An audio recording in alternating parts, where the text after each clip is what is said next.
Welcome to Mr. Beefy's Boxing, or just Beefy's Boxing, where we cover all kinds of boxing news and boxing subjects, where we have the meats by the pounds and covers the fights by the rounds. Before we jump into the video, be sure to like and subscribe so we can get the channel out to as many as possible. Now, on to today's topic. So the fight is over between Miller and Perro, and man, this was a banger of a card. For only 4 fights, definitely you got your money's worth. And, you know, the 3 fights built up before the main event were all a banger. The first one, I feel like, was stopped just a little bit too early. I feel like it could have went a little bit longer. I think the first fight ended in the second or third round. The second fight was a slugfest, and it was between, I think it was like Rojas and Sosa, and Sosa, he really turned it around. The first 3 rounds, he was losing just by control and wasn't getting the better shots and shit, and he wasn't as active. But around round 4 or 5, he ended up just picking it up, and he was in Rojas' face the whole fight. He could not keep him off, and it even got a little bloody, and he ended up dogging it out to eventually get the upset on the card. It was really a great fight. The co-main event, Chavez versus Madueno, I'm butchering that name, I know it. But wow, it was like, yeah, third round, 1 minute, 20 seconds into it. And it was one of the coldest knockouts, possibly a knockout of the year. He did a beautiful, like, little dodge, a little duck, and answered with a left hook. And it just sent homeboy, he was out cold. You could tell he was a body. Rigor mortis was setting in. The fucking ref, there was no need to even count as long as he did. You seen there was no movement in the body.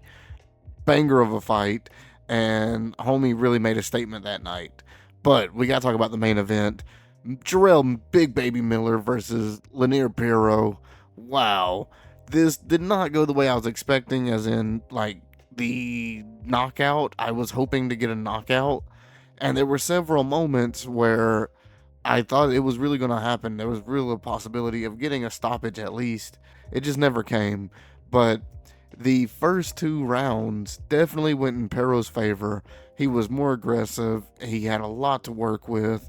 Definitely was tagging Jarrell, and Jarrell wasn't countering as much and didn't counter as good.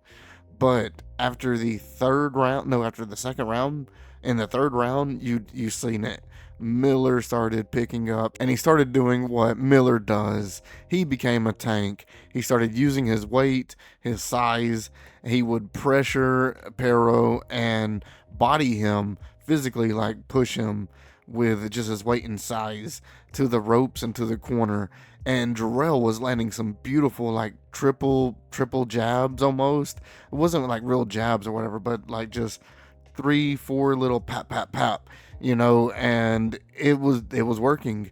He would do 3 or 4 just little rabbit punches almost all across the body, and Perro didn't know how to react to it.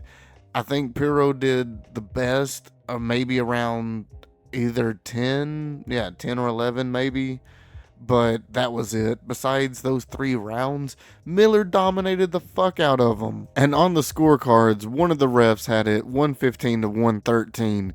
That is wild. I don't see how he got that. 117 to 111, that was definitely more fair, and that seemed more accurate. Since this victory, Miller has been asked what does he plan on doing in the future, and he has mentioned, of course, Usyk. I mean, of course, he wants to fight Usyk. Everybody does for those titles. And this was a title eliminator, so he's getting himself into a good position. But he's not going to fight Usyk. Never going to happen, and Usyk would body him. But he does say he is a great fighter, man. But when you find a bully like me, ain't no way to run and hide.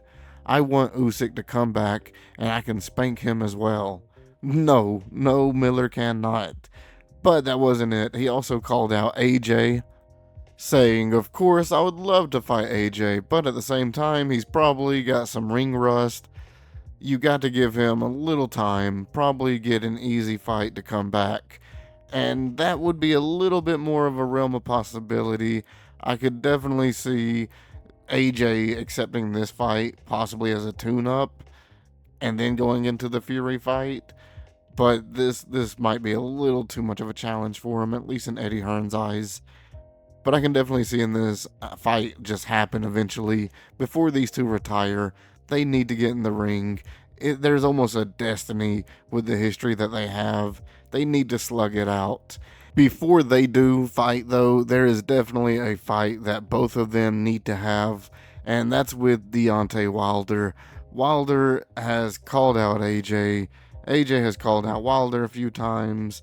It's been a while since the talk has been anything serious. Here recently, there's a little bit more traction behind it, but Miller has called out Wilder, and I think at this point in time, it would be a great test for both of them.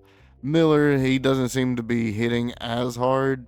He still has the output like a motherfucker. He can throw punches. There is no way Wilder will throw more punches. But it would be a great test to see if he can handle Wilder's power and if Wilder would be able to launch and detonate on Miller. Miller, he's not a hard evasive fighter, so he wouldn't have a problem hitting him. And we would be able to gauge where they're both at. This seems like a more likely fight since AJ is kind of focused on Fury and will need a softer tune-up before the Fury fight. I don't think Wilder would be it. And Miller, if he's going to chase AJ or Usyk or anybody with a title, then a fight with Wilder would definitely make sense in between time. Let me know below, what do you guys think?